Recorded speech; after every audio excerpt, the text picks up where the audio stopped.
Good afternoon, and thank you for joining us at our Cybersecurity Preparedness webinar. We're glad you could be with us today if you're joining us online. Especially thank you to our panel. We have a really great lineup of experience and experts on the subject that we're anxious to get into the conversation. You know, cybersecurity, it's nobody's immune to this. There's things in business you can plan for, like inflation. You can adjust your prices. You can put more efficiencies in your business. Labor shortages, there's ways you can work around that. You can put in automation. Cybersecurity kind of catches it blindly. And so I think today's discussion is really relevant because it is the blind thing that's going on, could be going on in your business. And we've got some experience here that we want to share with you. So I don't think anybody's immune to it. Big companies, small companies. It might be more challenging for some of the small, medium-sized companies, because I'm anxious to hear what you gentlemen have to say today, because they probably have less resources than some of the bigger companies might. But it is a fact. I think it is just a matter of not if, but when it happens, and you want to be prepared for that. So with that, I want to get right into it so we can get our conversation started. We'll just go down and let each of you introduce yourself and just go right on down the line. Well, thank you, Tony. My name is Chet Paulman. I'm the co-founder and CEO of New Wave Technology Partners. I also started another business a few years ago called Prescott. And Prescott is a company that focuses on helping companies in the defense industrial base with the compliance requirements that they have. Thank you, Chet. Jake? My name is Jacob Coring. I'm an attorney with the law firm of Miller Canfield. I'm in our litigation and intellectual property groups, and I'm co-founder of our cybersecurity team. Hi, I'm Rick Snyder. I'm CEO of Sensei, a young company focused in on doing cybersecurity for small and medium-sized organizations, like Tony mentioned, the people that don't have the resources. We're there to help them. Hi, my name is Don White. I'm with Hershey Insurance Group, CEO. Cyber exposure is real, and we deal with it every day.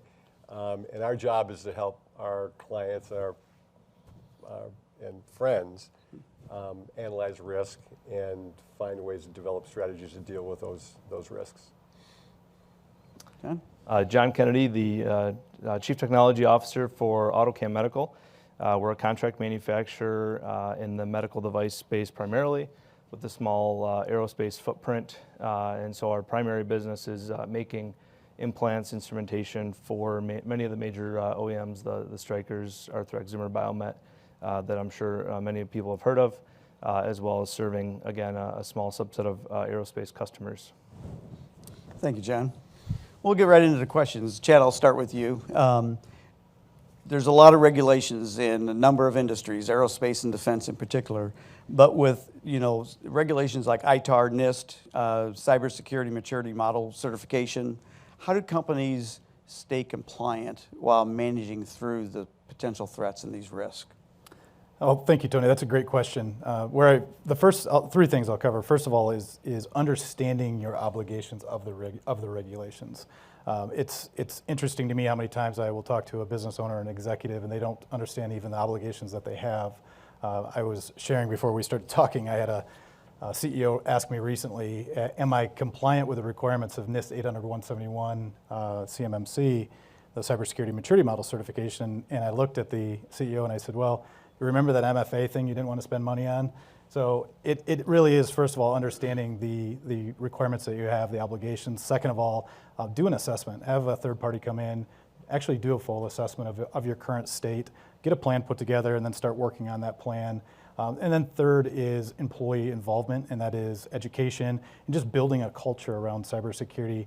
It's not something that one person in the organization, even when you've got a great CISO or CTO, it's not something that one person can do on their own. It's something that has to be a culture within the entire organization. Good answer. Thank you. Rick, I'll kick this next one over to you. A lot of people probably have the misconception that the cybersecurity, they go after the big companies because that's where the big pockets are. So the smaller companies probably don't have as much of a concern. Your organization particularly is set up to service small, medium size. So how do you feel about the risk level is for a small company? I think the risk is higher than for the larger organizations because they aren't prepared, Tony. You said it well. And if you think about it, it's common sense to say they're not going to be able to do that. They can't afford a $150,000, $200,000 full-time cybersecurity resource. So there's a huge cyber industry that's focused in on protecting medium and large organizations, and they still get hacked. So think about the small and medium-sized folks, and our belief is they're going to be an easier target. They are an easier and more likely target than the big guys. Because if you're one of the bad guys, and the bad guys are bad people, but they're smart people, they know to go attack them because they're going to be easier to get into. And if you get into them, when they go talk to law enforcement and everything else, do you think they're going to get the attention that a $1 million ransomware attack is going to get versus a $10,000 attack? Sure. So if you look at, they go for high volume and to attack these small organizations. Our view is we need to help them understand it's a people issue largely too. It's about educating them, as Chad said, getting their culture so they can be much safer, and they can be by doing some basic practices. Okay, thank you, Rick. John, you're CTO of your company, so you have heavily invested. I know you've been working on it. This is not a new venture for you. You know, you did this to protect the data of your clients. Can you give us a sense of your company's journey along this way? Where you know, how did you get started? Because it probably looked like a daunting task. And where are you at today, and how's that process continuing to evolve? Yeah, so I would say certainly to expand upon what Rick was saying, you know, this cybersecurity incident can happen to really any company out there, right? Small, medium-sized business.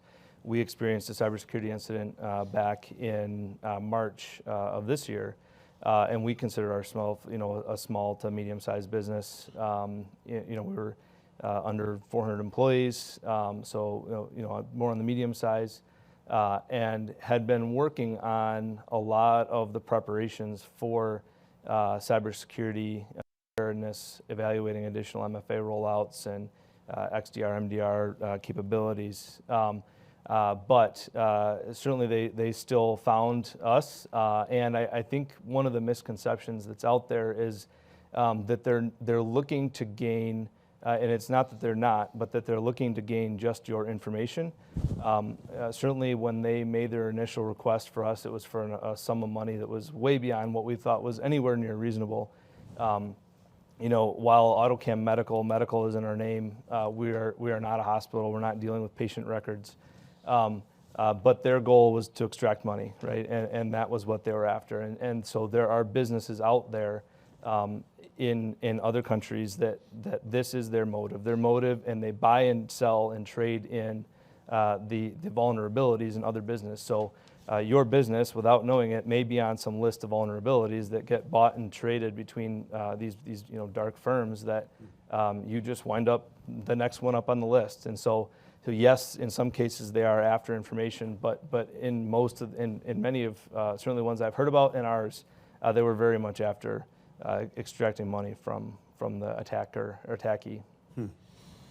Interesting. And what's I love about this panel that we have, I mean, you first four are, you know, obviously experts in the industry. You've devoted your careers and your business to this. John, to have you on the panel is a real opportunity because you're not selling anything. You want to share your experience. And what these gentlemen are proposing are solutions and prevention. So hearing that from you means more than you can imagine. So thank you for being here today. Yeah, and at the time of the incident, I was the general manager of our Kentwood operations, so on the operations side. And so there's way more about cybersecurity that I don't know, certainly than the rest of the panel here. You know, you gentlemen all know way more about this than I do. So being able to trust and have great resources, you know, technical resources to consult with is a huge asset in being prepared and trying to get ahead of this, because it's the less prepared you are, the more of it's a matter of, you know, when, not if. So, yeah, thank you. And I also want to remind our audience that's connecting virtually today, we will have time towards the end for Q&A. So if you have a question, put that in the chat on the webinar, and we'll get around to some questions. But we'll keep the conversation going, and that might spark some more questions for you too. Jake, from a legal standpoint, when should somebody contact an attorney if they feel they've had a breach? So the answer that I'm going to give you is a lawyer answer, which is it depends. But the reality is that any company that's going to be in a good position from a cybersecurity readiness perspective should have a good idea of when they need to contact critical partners beforehand. You need an incident response plan in place. You should be thinking about what happens if the worst case scenario happens. You know, John, you were talking about when you're in the middle of the situation, it's really difficult to process and think in the same way that you need to in order to execute in an effective and meaningful way. So having a plan ahead of time is the right plan. Mm-hmm. So where does a lawyer fit into that? It kind of depends on your plan. So a lot of companies now have cybersecurity insurance as an asset to help fill the gaps in their cyber profile. In general, you're contacting your lawyer or your insurance agent first. The insurance agent will oftentimes have technical resources and legal resources available for you. Sometimes you don't have insurance, and oftentimes at that point in time, you want to make sure that you're focusing on what's the most important first step. Well, the most important first step has got to be identification,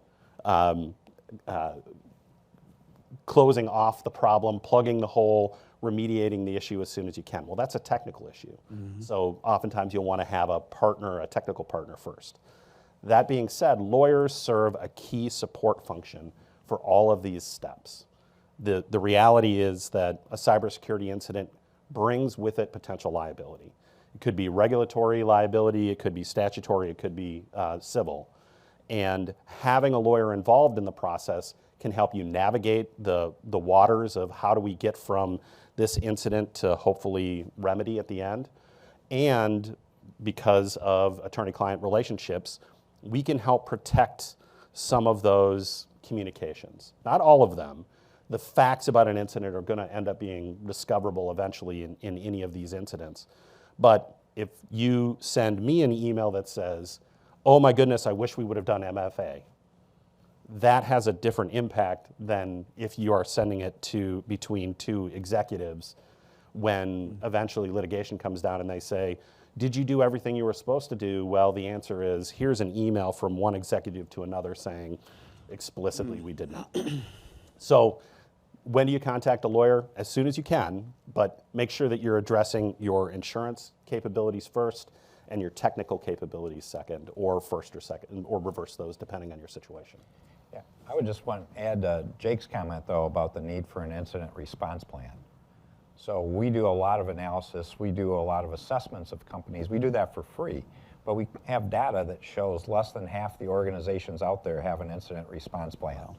And the wild part I like to ask people is, do you have a fire evacuation plan for your business? If you have a fire, do you have a plan? If you're here in Michigan or the Midwest, do you have a tornado plan? If you're down south, do you have a hurricane plan? Well, yeah, we got all these plans. And I say, do you have an incident response plan? Huh?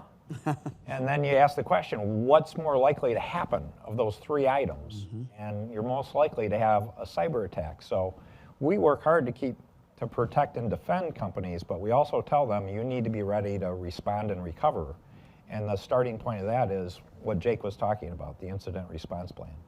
And I would think that it's important to not wait to call the attorney when it's happened, but bringing your legal partner in ahead of time so they understand your business, to understand what your legal obligations would be, would probably help you develop that response plan, I would think, in advance. But absolutely. And you know, Chad, you were talking about the importance of thinking about security as a part of the DNA of your company. Having an incident response plan is part of that discussion that needs to happen from the C-suite down in all of these, businesses from small to large. And I think what you'll find is the incident response plan will have different pieces that connect to it, that suddenly you're putting yourself in a better position, not just what happens if we've got an incident that happens, but also prevention. So I can't remember who mentioned the most vulnerable, Rick, it was you, the most vulnerable part of any organization is its people.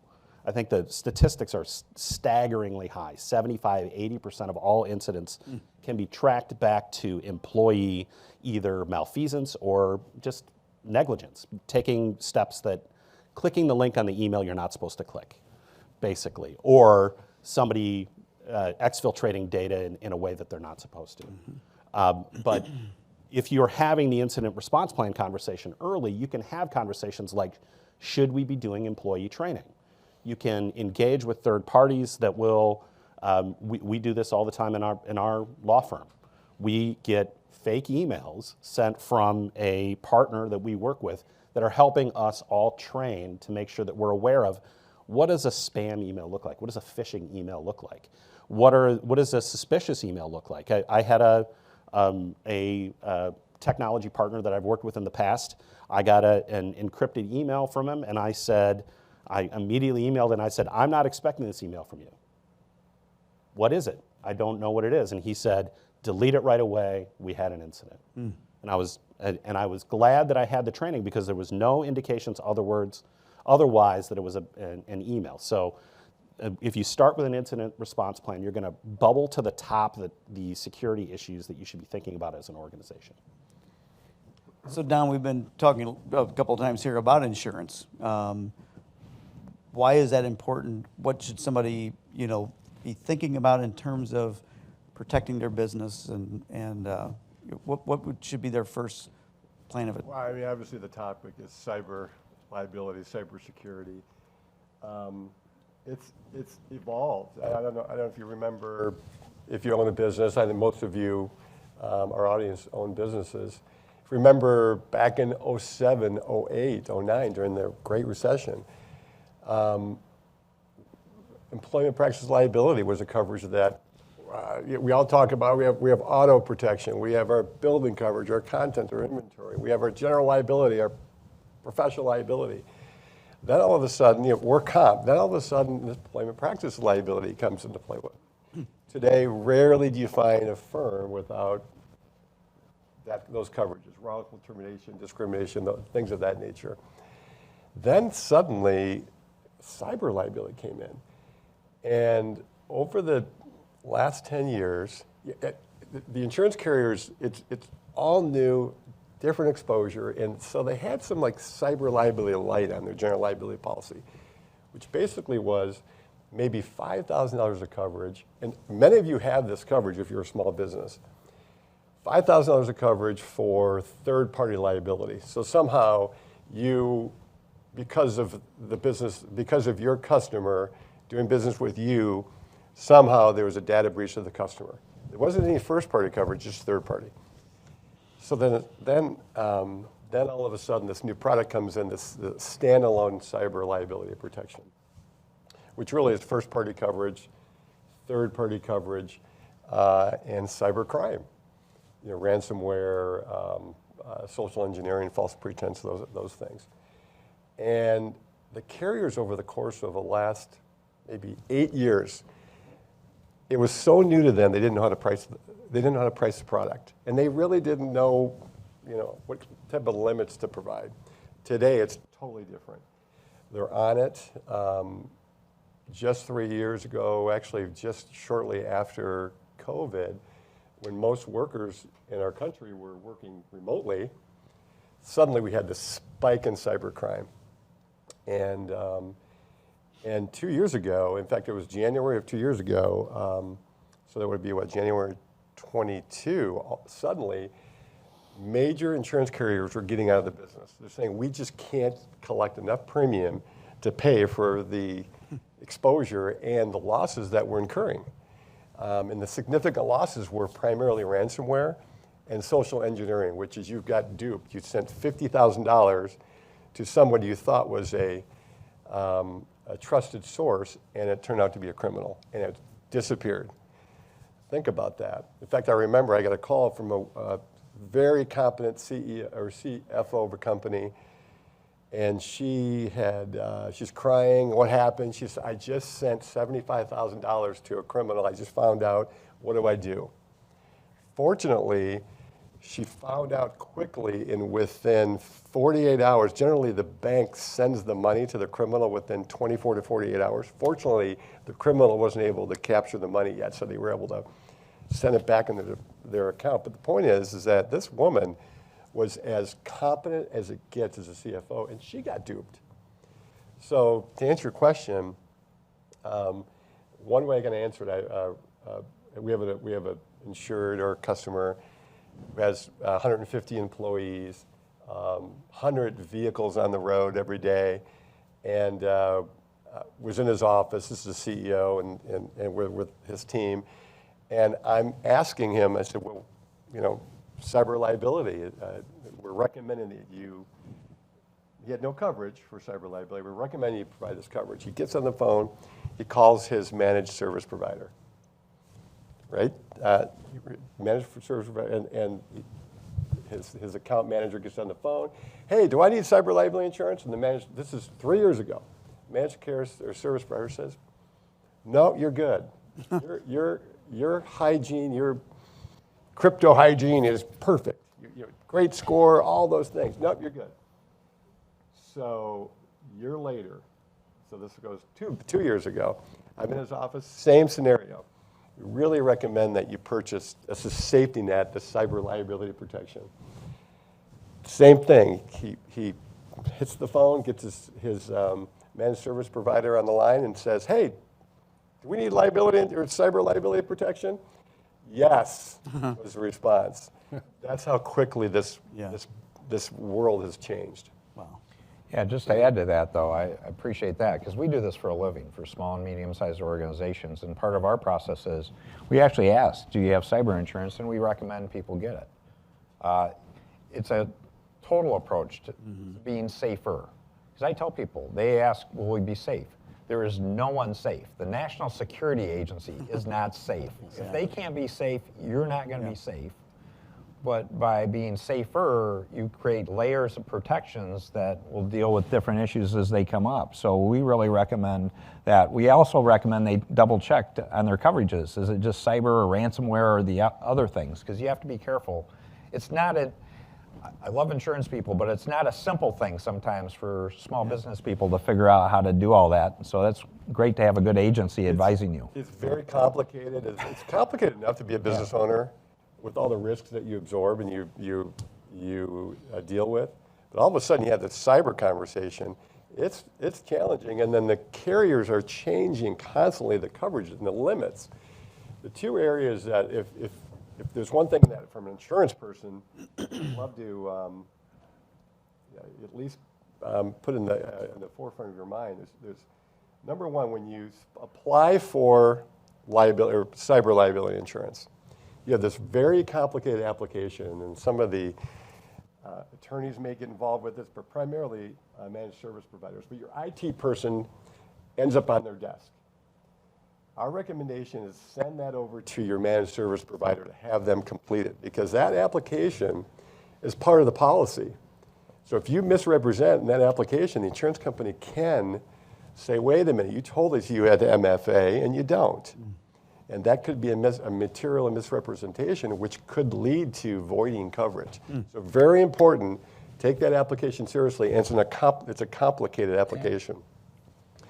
And the other piece of it is that it's one area that we see significant loss is that social engineering piece. Obviously, ransomware, that gets all the news. Hey, man, I can't run my business. And they're asking me to give them, send me crypto, $1 million in crypto coin. How do I do that?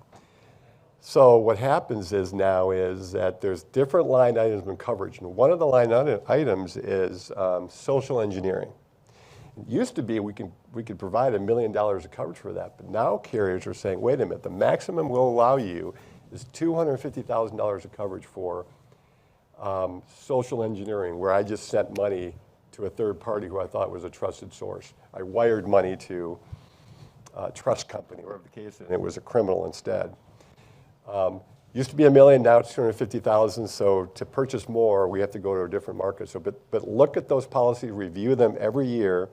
But one question I have to ask you, all of you, and I'd love to get an answer to this, is that I'm in insurance sales, right? So we're recommending, but sometimes on the other side, they're saying, well, they're trying to sell me something. They're trying to sell me crypto or cyber insurance.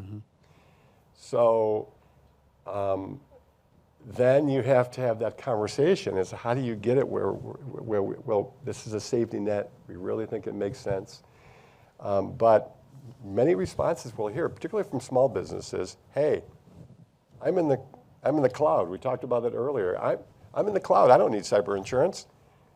My cloud takes care of it. In fact, I don't think I'm vulnerable. How would you answer that question?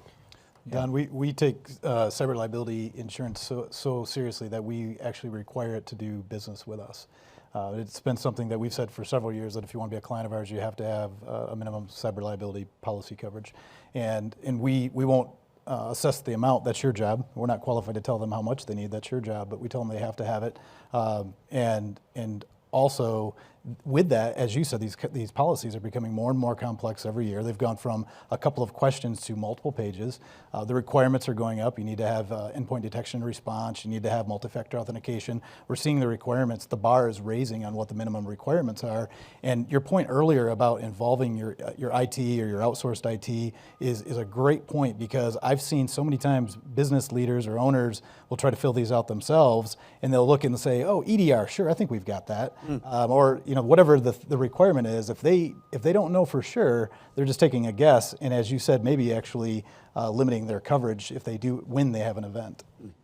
Yeah, we actually emphasize it. Like I said, we recommend it to all our clients, and our goal, we only do cybersecurity. So our goal is to be the trusted guide for cybersecurity, and we partner with managed service providers and insurance brokers to provide that package, so we can be that third-party advisor to give them that. And just to give you an illustration for small and medium-sized organizations, I've already heard a lot of acronyms.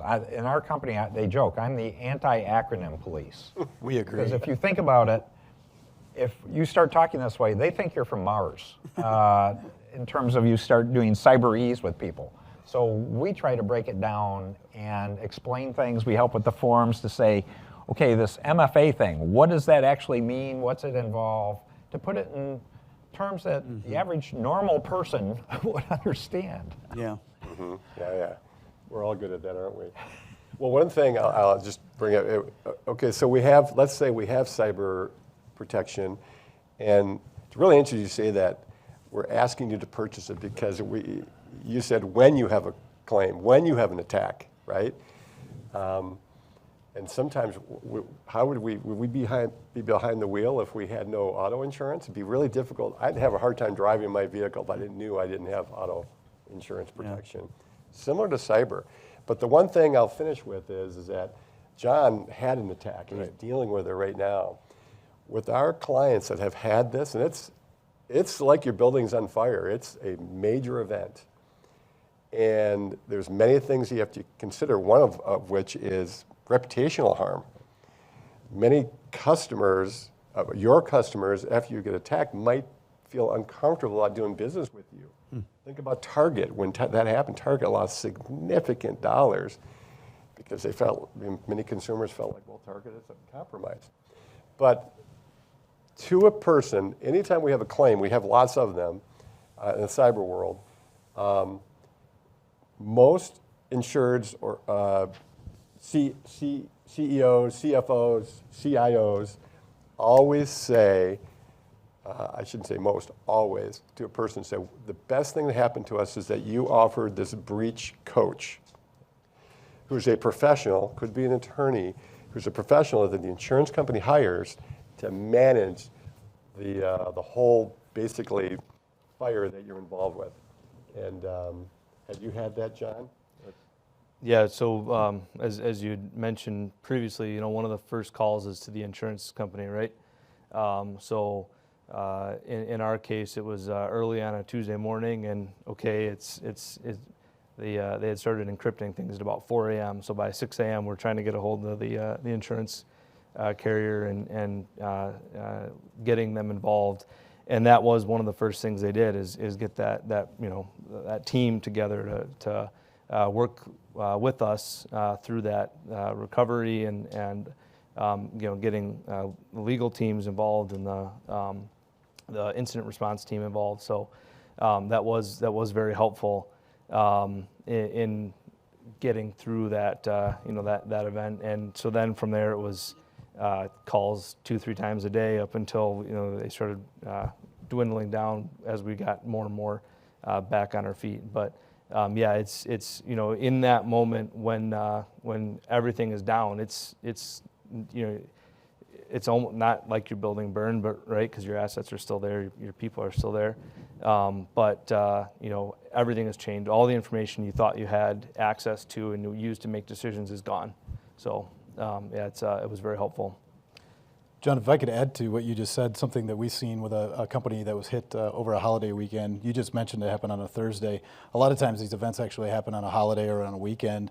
And Rick, you talked about the importance of having a plan, which I can't agree with enough. I mean, it's critically important, but I'll take it a step further and say test your plan. Are you testing it and making sure that it's happening? Test your plan for a weekend or a holiday. And then Don, cyber liability coverage, this company I'm referencing found out the hard way that they didn't have 24/7 coverage on their policy. So they only had access, 8 by 5 Monday through Friday, which was bizarre. I've never heard of that. So they of course, their policy now has 24/7 coverage. These are all the little things to look into, and really where a lot of that comes out is testing the plan. As you said, Rick, you got to have a plan to be able to test it, but get a plan in place, test the plan, and test it with your professionals. Test them with your insurance agents. Test them with guys like Rick, who are the third parties, or Jake, the guys, your legal teams, and actually say, does this plan hold water? And I can't stress the importance of that enough. Yeah, it's the old thing. You don't come up with your fire evacuation plan when the fire is already burning. Right. So get your plan and test your plan. Chad, we talk about the reaction, what happens when. But what can companies do to mitigate the threat before, to protect their critical data, their intellectual property? What's that look like? Yeah, Tony, so first of all, I'm going to divide the response into two categories. Companies that have regulatory requirements and those that don't. The ones that have regulatory requirements, which are going to be a lot of your members, have some defense industrial base regulatory, whether it's CMMC or NIST 800-171. There are regulatory requirements that have certain requirements. The insurance carriers have some minimum requirements. So first of all, identifying what are the requirements that I have, as I mentioned earlier, understand my obligations. So under the regulated camp, first of all, what are my obligations? In many cases, if I'm doing those, I've got better cyber hygiene than most. Rick, I think with your score, that would put you in the middle. What is a 600 to 800 score? So I'm doing better than most. Of course, there's more work than can be done. On the other side of that response is the unregulated. Where I see a lot of organizations have challenges are the ones that don't have requirements in place. A lot of business owners are they're trying to get by every day just to run their business. They're, as Rick said, they're not thinking about the acronym soup of cybersecurity and all of the things they can do to better protect their network. I always say, first of all, if you're not regulated and I don't have requirements, understand what the crown jewels are that you're trying to protect. If we're talking about, I mentioned a couple of regulatory requirements that have controlled unclassified information or ITAR, but if I don't have those, let's say what are the crown jewels? Maybe it's my customer records. Maybe it's, you think about what are the things that I want to protect, and then start asking myself, am I protecting them?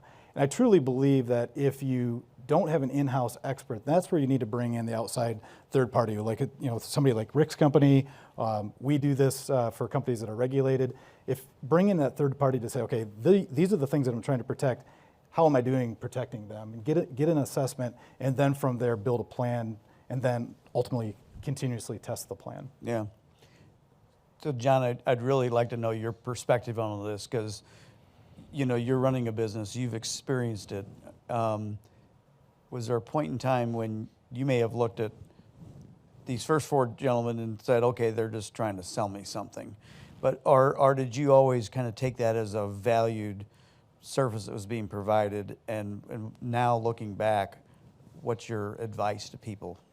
Yes, so I would say from a cybersecurity kind of framework standpoint, we were working with some resources. My brother actually was working with Raymond, and working in that cybersecurity framework, trying to put together what our comprehensive plan. We had elements in place on certain accounts. We had MFA enabled on certain resources. We were doing certain levels of monitoring, but going through that framework and understanding, okay, to what level are we going to balance kind of operational needs and security, and making sure that we weren't going to such a level that nothing would work because we were stuck in a kind of a cybersecurity loop, and so I think it's really a balance of moving quickly to ensure that you've protected those resources, that you've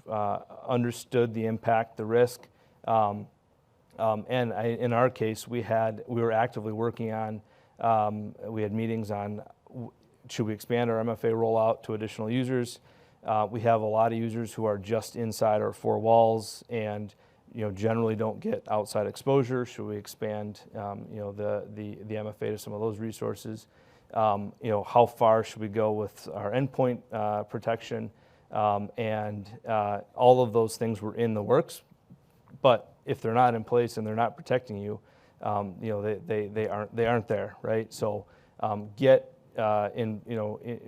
with cybersecurity resources who can help you work through that plan and ensure that you're moving quickly to implement so that you're not left with these open vulnerabilities. And to that end, you don't get to a finished state. There are vulnerabilities that are being developed and exploited, new ones every day, and so you need to be actively working on checking up on your systems to ensure, okay, yeah, we got these things in place, it's done, put it away. Nope, it's a perpetual process of evaluating what the new vulnerabilities are and ensuring that you're protecting yourself from those. And again, I think it's hard to overstate the importance of training your people on looking for suspicious activity. We've had everything from vendors and customers who've been exploited, resending us attachments that look like a very valid email that have some malware packaged in them that are now trying to, because they've been compromised, right? How would you know, looking at that, other than, wait, hold on, the verbiage of this email just looks, it's the right domain, everything else looks right within it. Mm-hmm. Why am I getting this again? They're when they are, like I said, there are firms that are kind of buying and selling these vulnerabilities. That's part of what one of the firms, or some subset of the firms are doing, is just going out and harvesting all of these vulnerabilities. Yeah. So, well, and I'll say this: one of the jobs I have as a lawyer is, unfortunately, to talk to companies about what happens if, right? I talk to a lot of companies that are like, we're in good shape. We've got a good IT group. We've done what we needed to do. We've got MFA, right? We've got multi-factor authentication. We've taken the steps we need to do. I think we've probably spent enough. But what you have to remember is that there are two key areas of cost when any breach happens. One is, what would you do if you just couldn't operate your business for several weeks? Is that a business killing event? Is that something that you can survive? And then what happens with the information that you have now that it's been lost? And these threat actors, the bad guys out there, there's a dollar value on the information that you have. So personal health information has a dollar value on the dark web. I think it's somewhere between $100 and $200 a record. And so if you start thinking about that in terms of, what are the information that we have? What do we store? Where do we store it? Is it being kept safe? If I've got 100,000 health records, for example, that's potentially $200 million worth of liability just sitting there. So it's not just, can our business operate? Can we continue to run? But then what is the liability of the information that we lose? Because I'm telling you, once that information gets out the door, there's plenty of plaintiffs' attorneys who are pretty interested in talking to you about, now that information is out, I want to talk to you about the liability issues associated with that. I'm going to sue you. You're going to be a part of a class action litigation. So you have to be thinking not just in terms of, can our business continue to run, but what happens afterwards if we get sued? How expensive is that going to be? And then you have to weigh those against the initial cost of what are the next steps that we can do, what kind of cyber insurance can we do to plug the hole. And I would think it's also not a matter, can your business continue to run, but if you have a temporary shutdown, what's that do to your customer? And especially in a day and age of low inventories, just in time, there's not a lot of room. There's not a lot of time to react to something like that. Well, and the challenge I'd give to all of the companies that are watching this is how many non-disclosure agreements, how many confidentiality agreements, how much highly technical information are you exchanging with your partners in order to achieve that just-in-time delivery?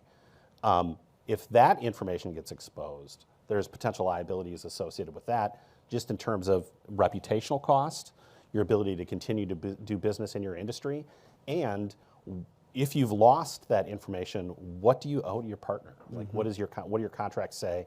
What are the liabilities associated with that? You know, and also for the companies that are in virtually, I'd like to say, if you don't know where to start, you don't know which of these types of services you should contact, your local economic development company or organization could be a really good place to start, because they work with businesses all the time. They hear what's going on in the business community. You know, our friends here at Ann Arbor Spark that are hosting us today, I know them personally, and I'm telling you, they'd be a good resource to contact, because they're going to say, yep, we just had a company that we were aware of, and here's some of their preferred providers that they contacted. So, Yeah, one thing, Tony, though, if they just want to know, we do a free assessment. I mean, you can just go out and you can go to our website, sensei.com, no obligation, no cost. We built a cyber health assessment, because we do that when we do a health plan for our clients, but we broke it out so anyone can go and book an appointment. It's 39 questions, it collects 100 and some data points, takes less than a half hour, and gives you a score like your credit score. Yep. And it's based on the federal government's best practice standards, where we build an algorithm to score various items. And it's basically, you know, your credit score. If you're 800, you've got good credit. Well, your Sensei score, if you're 800 to 1,000, you're in pretty good shape. If you're 600 to 800, you've recognized you're doing good stuff, but there's more to do. If you're below 600, I joke to these guys, but I'm honest about it. You should go watch Star Wars and learn the Force, go to religious services, or get professional help. Somebody like us, somebody like Chad, real people that can come give you good advice on what to do, because you're living on borrowed time. yeah, that's kind of scary when you think about it. I think Rick should be in politics. Well, I read his bio, and he's on his 5th career. So if he's a cat that has 9 lives, I guess there's another way he can come back around and maybe get back into that game someday. But Rick, what are some of the areas that concern you that you feel are being addressed? Yeah, well, we've talked about the biggest thing on 2 levels. At the highest level, what I tell people, what we're trying to do when we work with people, is change your culture from passive to active regarding cybersecurity at the people level. Because there are so many different questions, so many ways you get in trouble. And I tell people, cybersecurity is never going to be your top priority until you get hacked. But it needs to be on your list. And you need to train your people. People need to be alert, because as Jake said, 80% plus of the incidences are people issues that cause the problem. Chad's organization knows how to help people really get into those, and the regulatory side especially. So what I'd say is really think about changing your culture from passive to active. I never thought I'd be so excited to say part of my goal is to help people sleep better at night. At a simple level, though, just ask yourself a few questions, because we go through this. The list is too long to do them all. But I like to ask people, does anyone in your organization reuse a password? If they reuse a password, you got a culture problem. Do you have automatic updates turned on any software package or hardware you have? If you don't know the answer to that question, you got a problem. Do you have an incident response plan? If you don't, you've got a problem. So there's certain threshold things that you can flesh out. If you go out, if you have people out in the field and they go online in the airport or in a hotel, are they on a virtual private network? If they're not, you got a problem. So any of those are indicators that you probably have more problems than that problem. And it's a warning sign to say, do something. Because doing nothing, you are living on borrowed time. It's only a matter of time before somebody gets you. Yeah, and I think, just speaking personally, I mean, I do try to watch emails, links, things that but it catches you at your most vulnerable time when you're tired and you're trying to catch up at 9 o'clock at night, and something looks legitimate and you click on it and you realize, uh-oh. We had that. We had that similar. We had a situation right before spring break. We have a client who had 1,500 employees. It was a staffing firm, and the employee benefits, the employee resource person was going on vacation, and the criminal sends this is Friday afternoon, right before spring break, and the criminal sends to the subordinate employee, I guess you'd call, and hey, I need the 1099s of all our W-2s and 1099s of all of our employees. I need it by 3 o'clock today. And the employee who is now handling the department because the boss just went on vacation, wanted to impress the CEO because it appeared it came from the CEO. And she sent it all to the CEO, went to the criminal, and 1,500 records were compromised. Wow. And it's because it was the timing. Yep. Yeah. They were fishing, and So the big thing, if it sounds urgent or too good to be true, your antenna should go up. There are just multiple pieces coming out about the holidays now, that there's a lot of scams going on right now over the holidays. It's the gift card things. Someone's told to go buy a bunch of gift cards for employees. If it doesn't sound right, don't do it. And the other part that make it more complicated, to go to one comment John made earlier, is in the old days, these emails you could spot because they had poor grammar, spelling errors. You could tell this was not from someone speaking English. The solution now is they go to ChatGPT. And all these artificial intelligence things, there's an arms race going on. So artificial intelligence is the new weapon of the bad guys. Wow. It's the new defense we're using on our side to help people. But ChatGPT is going to be writing all these holiday emails to people to say, hey, this sounds really good now, and they'll be talking about something that really gets you interested. So to the degree you were astute before, you got to step it up. Wow, that's scary. Well, and think about, too, your public profile as a company. What information do you put into the public domain that people can access and then use?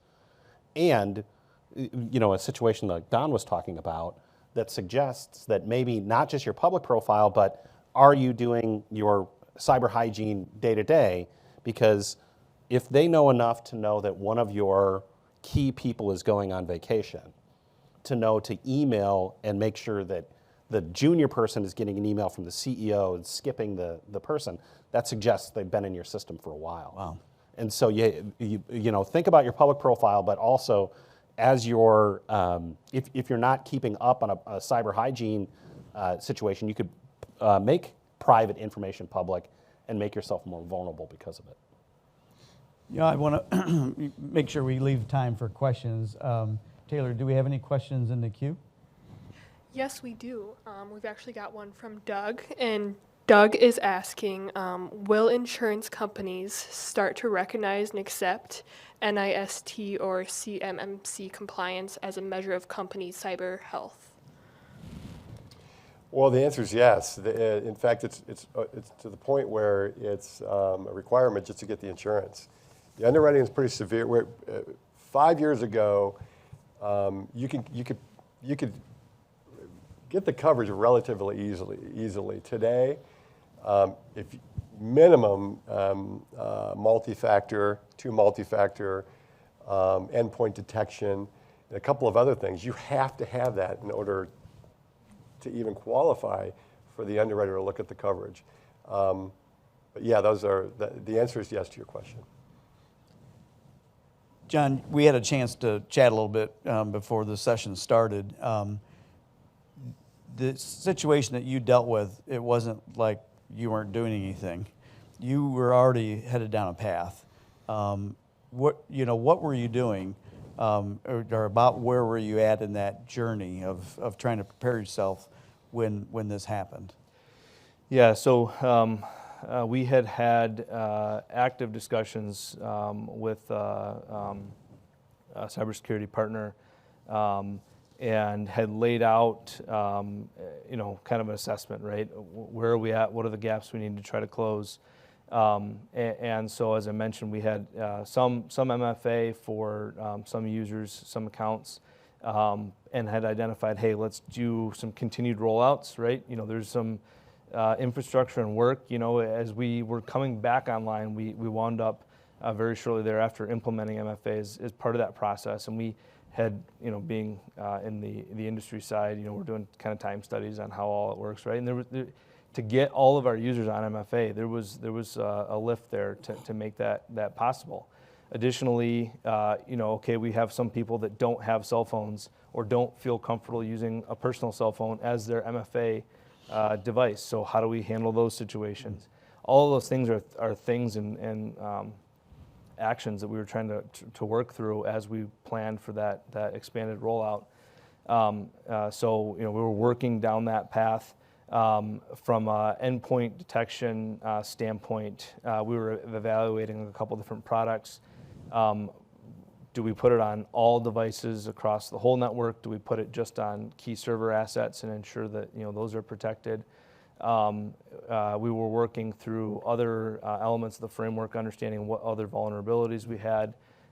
So a lot of those things were in the works, and had we been further along, it's hard to say exactly how much limitation that would have put on the attack, but you know, certainly in understanding, one, it likely came in as an email attack at first.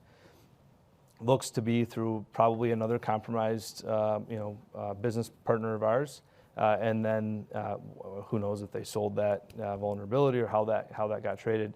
And in our case, they were able to get in, we believe, on like Thursday night into Friday morning. They were there for about 4 days trying to pull information and whatnot. And then Tuesday morning is when they you know, did the encryption. So yeah, all of the levels of automation and whatnot that they have, and they're able to use a lot of the automation that you have in your system, unfortunately, to help move faster. Yeah, I think getting some of those things implemented quicker certainly would have been a benefit to us. And, you know, again, it's hard to say exactly which one of those would have done it, but yeah, I encourage everybody to you know, if you haven't already engaged with a partner, do that assessment, understand what your vulnerabilities are, and act quickly to close them up. Okay, thank you. Yeah. I think we have another question from the chat. Taylor, you want Yeah, we've got a question from Dan, and he's wondering if you guys have any suggestions on how to approach management from an employee's stance about this.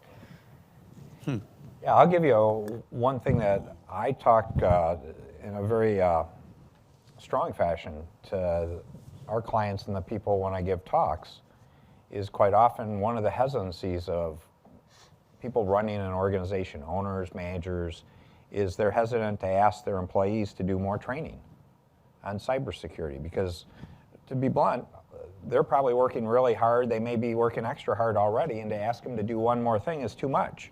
So where do I get strong with them? Is I just make the point to them, as I said, that's because you're presenting this topic the wrong way. I've run companies. I've started up companies. And I said, you're presenting this improperly because you're treating it like an extra burden on the employees. I said, let me talk to you about the training we do or the training other organizations do for cyber awareness training.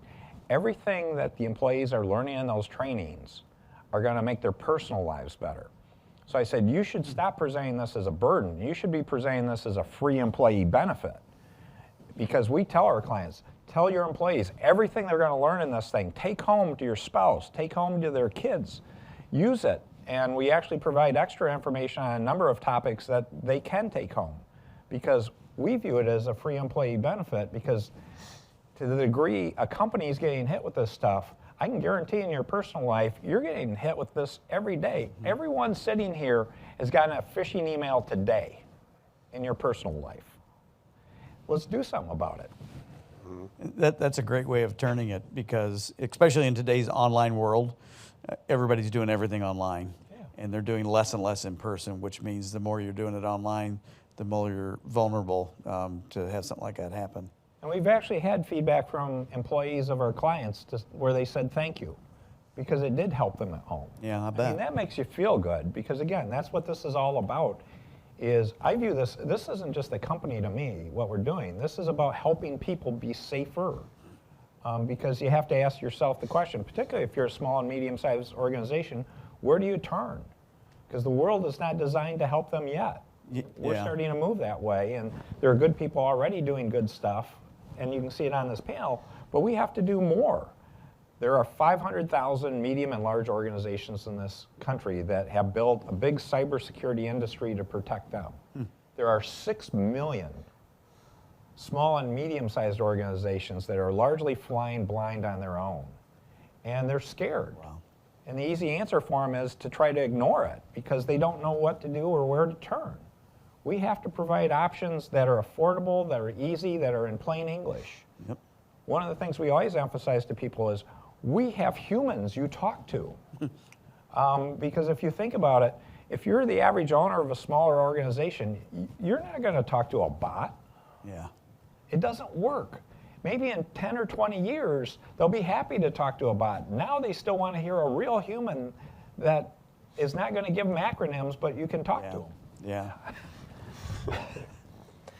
Our next question, we have a law student in the audience who is really interested in cybersecurity, and they're wondering how law firms should prepare themselves in case of a cybersecurity attack.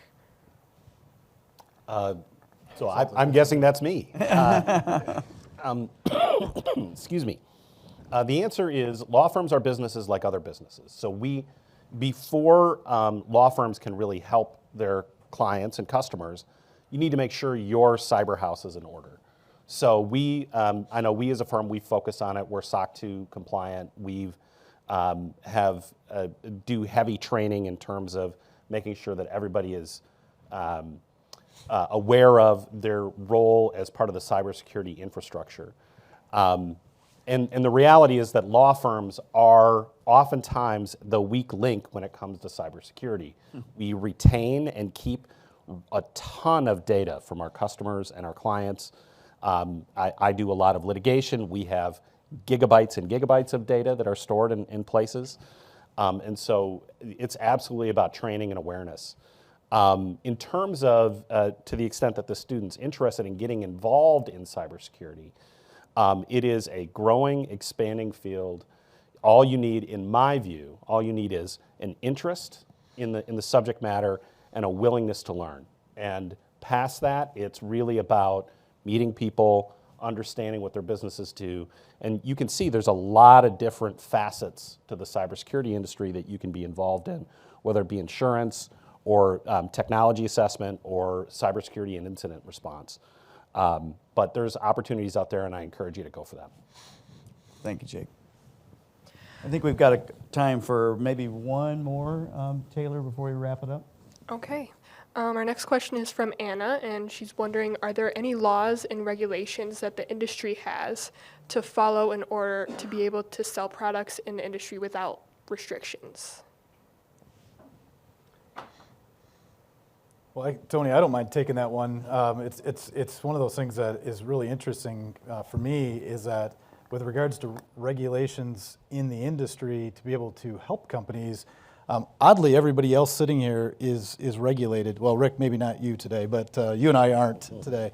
But it is one of those things that I'm not necessarily advocating for regulation, but it is an interesting reality today that companies in the cybersecurity and managed IT and managed cybersecurity space are not regulated. So it is really important that you do your due diligence, really understand the partner that you're talking to. I would even say take it a step further, maybe get a second opinion. If you're working with a firm right now, have another firm come in. We've been on both sides of that, and I think any professional firm is going to have no problem with a third party, another firm coming in. I welcome Rick's company to come in and anytime to talk to our clients just to get a second opinion. And I'll take that a step further and say that there's a really scary stat out there right now from the Ponemon Institute here in Michigan that on average a threat actor is sitting in your network anywhere from 8 to 9 months. Most organizations don't realize that. John, I don't know if you guys have got the forensics back on how long the threat actor was in your network before you found out. So I always tell companies and company leaders, take that assumption of assumed compromise, assumed breach, that you may already have somebody in your network and you don't even know it.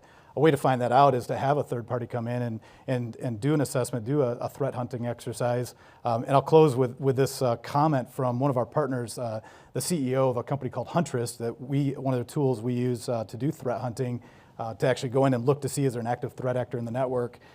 Kyle says, companies in Florida don't think about if they're going to get hit by a hurricane. They have plans in place for when they get hit by a hurricane. So I would encourage everybody in the audience to start thinking about cybersecurity as that hurricane, and you're living in Florida. It's not a matter of if, but it's a matter of when you're going to get hit by a hurricane, and do you have a plan in place for when you get hit? That's a really good response, and I think a good way to wrap it up. Gentlemen, I want to thank you all for being here. In the day of probably nobody wants another Zoom meeting in their life, I think this was worthwhile. We could continue talking, but I know how it works in the Zoom world. They'll start clicking off if we go much longer.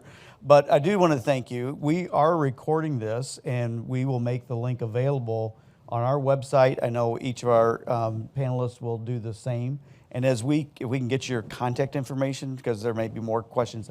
I know we didn't get to all of them. If they want to reach out to you directly, we'll make that available as we post this. We'll provide you with the link as well, so you can put it on yours. But thank you very much. Our audience, thank you for joining in. We hope you found it worth your time. And have a Merry Christmas and a Happy New Year.